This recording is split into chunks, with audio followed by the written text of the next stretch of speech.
My gentleness and good behaviour had gained so far on the emperor and his court, and indeed upon the army and people in general, that I began to conceive hopes of getting my liberty in a short time. I took all possible methods to cultivate this favourable disposition. The natives came by degrees to be less apprehensive of any danger from me. I would sometimes lie down and let 5 or 6 of them dance on my hand, and at last the boys and girls would venture to come and play hide-and-seek in my hair. I had now made a good progress in understanding and speaking their language. The emperor had a mind one day to entertain me with several of the country shows, wherein they exceed all nations I have known, both for dexterity and magnificence. I was diverted with none so much as that of the rope dancers, performed upon a slender white thread extending about 2 foot and 12 inches from the ground, upon which I shall desire liberty with the listener's patience to enlarge a little. This diversion is only practised by those persons who are candidates for great employments and high favour at court. They are trained in this art from their youth, and are not always of noble birth or liberal education. When a great office is vacant, either by death or disgrace, which often happens, 5 or 6 of those candidates petition the emperor to entertain his majesty in the court with a dance on the rope, and whoever jumps the highest without falling succeeds in the office. Very often the chief ministers themselves are commanded to show their skill, and to convince the emperor that they have not lost their faculty. Flimnap, the treasurer, is allowed to cut a caper on the straight rope, at least an inch higher than any other lord in the whole empire. I have seen him do the somerset several times together upon a trencher fixed on the rope, which is no thicker than a common pack-thread in England. My friend Reldrussel, Principal Secretary for Private Affairs, is, in my opinion, if I'm not partial, the second after the Treasurer. The rest of the great officers are much upon a par. These diversions are often attended with fatal accidents, whereof great numbers are on record. I myself have seen 2 or 3 candidates break a limb. But the danger is much greater when the ministers themselves are commanded to show their dexterity, for by contending to excel themselves and their fellows, they strain so far that there's hardly one of them who has not received a fall, and some of them 2 or 3. I was assured that a year or 2 before my arrival, Flimnap would infallibly have broken his neck if one of the king's cushions, that accidentally lay on the ground, had not weakened the force of his fall. There is likewise another diversion which is only shown before the emperor and empress, and the first minister upon particular occasions. The emperor lays upon the table 3 fine silken threads of 6 inches long. One is blue, the other red, and the third green. These threads are proposed as prizes for those persons whom the emperor hath in mind to distinguish by a peculiar mark of his favour. The ceremony is performed in his Majesty's great chamber of state, where the candidates are to undergo a trial of dexterity very different from the former, and such as I have not observed the least resemblance of in any other country of the old or the new world. The emperor holds a stick in his hands, both ends parallel to the horizon, while the candidates, advancing one by one, sometimes leap over the stick, sometimes creep under it backwards and forwards several times, according as the stick is advanced or depressed. Sometimes the emperor holds one end of the stick, and his first minister the other. Sometimes the minister has it entirely to himself. Whoever performs his part with the most agility, and holds out the longest in leaping and creeping, is rewarded with the blue-coloured silk. The red is given to the next, and the green to the third, which they all wear girt twice around about the middle. And you see few great persons about this court who are not adorned with one of these girdles. The horses of the army, and those of the royal stables, having been daily led before me, were no longer shy, but would come up to my very feet without starting. The riders would leap them over my hand as I held it on the ground, and one of the emperor's huntsmen, upon a large courser, took my foot, shoe and all, which was indeed a prodigious leap. I had the good fortune to divert the emperor one day after a very extraordinary manner. I desired he would order several sticks of 2 foot high, and the thickness of an ordinary cane, to be brought to me. Whereupon His Majesty commanded the Master of the Woods to give directions accordingly, and the next morning 6 woodmen arrived with as many carriages, drawn by 8 horses to each. I took 9 of these sticks and fixed them firmly in the ground in a quadrangular figure, 2 foot and a half square. I took 4 other sticks and tied them parallel at each corner, about 2 foot from the ground. Then I fastened my handkerchief to the 9 sticks that stood erect, and extended it on all sides till it was tight as the top of a drum. And the 4 parallel sticks, rising about 5 inches higher than the handkerchief, served as ledges on each side. When I had finished my work, I desired the Emperor to let a troop of his best horse, 24 in number, come and exercise upon this plain. His Majesty approved of the proposal, and I took them up one by one in my hands, ready and mounted and armed, with the proper officers to exercise them. As soon as they got into order, they divided into 2 parties, performed mock skirmishes, discharged blunt arrows, drew their swords, fled and pursued, attacked and retired, and, in short, discovered the best military discipline I ever beheld.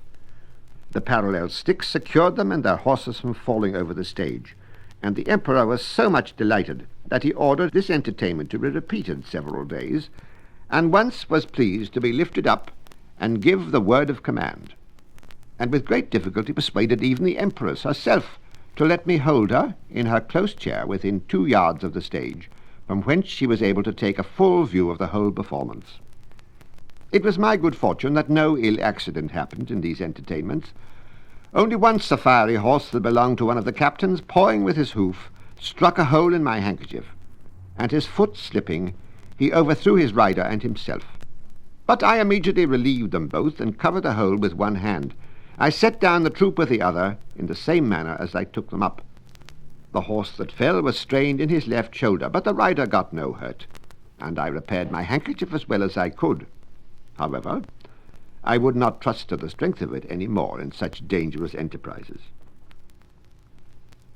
About 2 or 3 days before I was set at liberty, as I was entertaining the court with these kind of feats, there arrived an express to inform His Majesty that some of his subjects, riding near the place where I was first taken up, had seen a great black substance lying on the ground, very oddly shaped, extending its edges round as wide as His Majesty's bedchamber, and rising up in the middle as high as a man.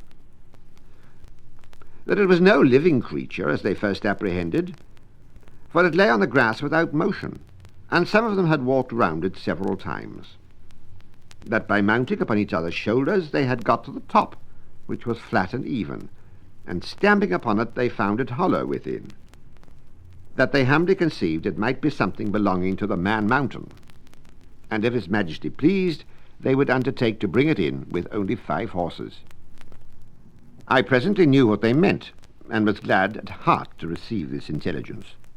It seems, upon my first reaching the shore after our shipwreck, I was in such a confusion that before I came to the place where I went to sleep, my hat, which I had fastened with a string to my head while I was rowing, and had stuck on all the time I was swimming, fell off after I came to land.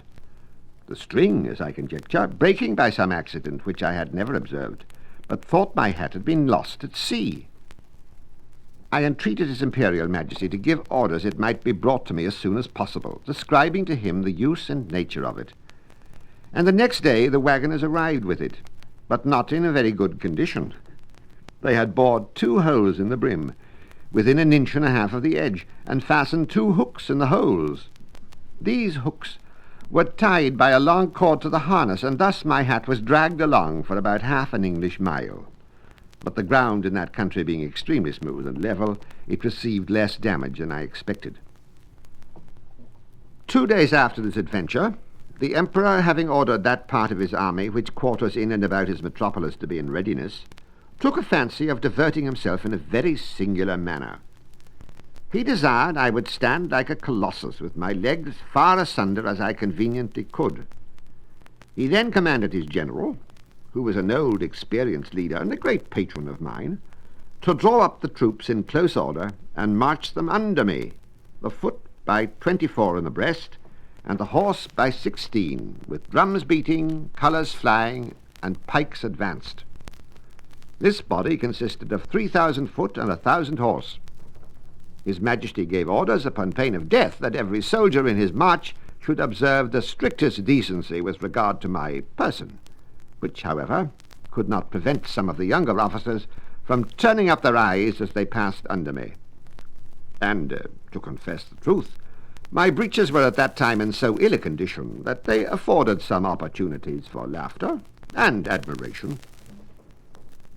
I had sent so many memorials and petitions for my liberty that His Majesty at length mentioned the matter first in the cabinet, and then in a full council, where it was opposed by none except Skyresh Bolgolam, who was pleased without any provocation to be my mortal enemy. But it was carried against him by the whole board, and confirmed by the Emperor. That minister was Galbet, or Admiral of the realm, very much in his master's confidence, and a person well versed in affairs, but of a morose and sour complexion. However, he was at length persuaded to comply, but prevailed that the articles and conditions upon which I should be set free, and to which I must swear, should be drawn up by himself. These articles were brought to me by Skyresh Bolgolam, in person, attended by 2 under-secretaries and several persons of distinction. After they were read, I was demanded to swear to the performance of them, first in the manner of my own country, and afterwards in the method prescribed by their laws, which was to hold my right foot in my left hand, to place the middle finger of my right hand on the crown of my head, and my thumb on the tip of my right ear.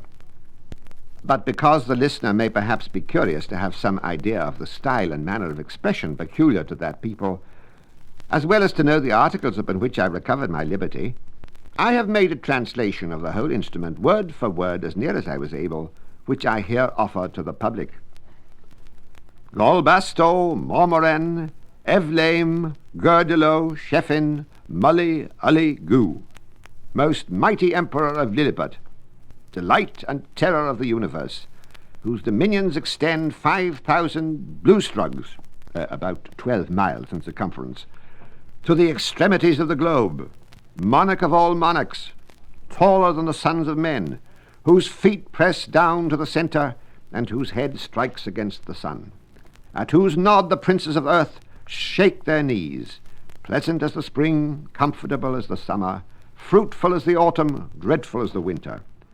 His most sublime Majesty proposeth to the Man Mountain, lately arrived in our celestial dominions, the following articles, which by a solemn oath he shall be obliged to perform. First, the Man Mountain shall not depart from our dominions without our license under our great seal. Second, he shall not presume to come into our metropolis without our express order, at which time the inhabitants shall have 2 hours' warning to keep within their doors. Third, the said Man Mountain shall confine his walks to our principal high roads, and not offer to walk or lie down in a meadow or field of corn. Fourth, as he walks the said roads, he shall take the utmost care not to trample upon the bodies of any of our loving subjects, their horses or carriages, nor take any of our subjects into his hands without their own consent. Fifth, if an express requires extraordinary dispatch, the Man Mountain shall be obliged to carry in his pocket the messenger and horse a 6 days' journey once in every moon, and return the said messenger back, if so required, safe to our imperial presence. Sixth, he shall be our ally against our enemies in the island of Defusco, and do his utmost to destroy their fleet, which is now preparing to invade us. Seventh, that the said Man Mountain shall at his times of leisure be aiding and assisting to our workmen in helping to raise certain great stones towards covering the wall of the principal park and other our royal buildings. Eighth, that the said Man Mountain shall in 2 moons' time deliver in an exact survey of the circumference of our dominions by a computation of his own paces around the coast. Lastly, that upon his solemn oath to observe all the above articles, the said Man Mountain shall have a daily allowance of meat and drink sufficient for the support of 1,724 of our subjects, with free access to our royal person and other marks of our favour, given at our palace at Belfabarak, the 12th day of the 91st moon of our reign. I swore and subscribed to these articles with great cheerfulness and content, although some of them were not so honourable as I would have wished, which proceeded wholly from the malice of Skyrish Bolgolam, the High Admiral. Whereupon my chains were immediately unlocked, and I was at full liberty. The Emperor himself in person did me the honour to be by at the whole ceremony. I made my acknowledgment by prostrating myself at his Majesty's feet, but he commanded me to rise, and after many gracious expressions, which to avoid the censure of vanity I shall not repeat, he added that he hoped I should prove a useful servant, and well deserve all the favours he had already conferred upon me, or might do for the future. The listener may please to observe that in the last article for the recovery of my liberty, the Emperor stipulates to allow me a quantity of meat and drink sufficient for the support of 1,724 Lilliputians. Some time after, asking a friend at court how they came to fix on that determinate number, he told me that His Majesty's mathematicians, having taken the height of my body by the help of a quadrant, and finding it to exceed theirs in the proportion of 12 to 1, they concluded from the similarity of their bodies that mine must contain at least 1,724 of theirs, and consequently would require as much food as was necessary to support that number of Lilliputians, by which the listener may conceive an idea of the ingenuity of that people, as well as the prudent and exact economy of so great a prince.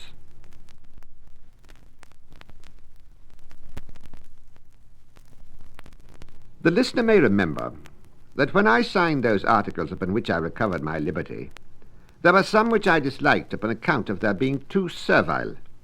Neither could anything but an extreme necessity have forced me to submit.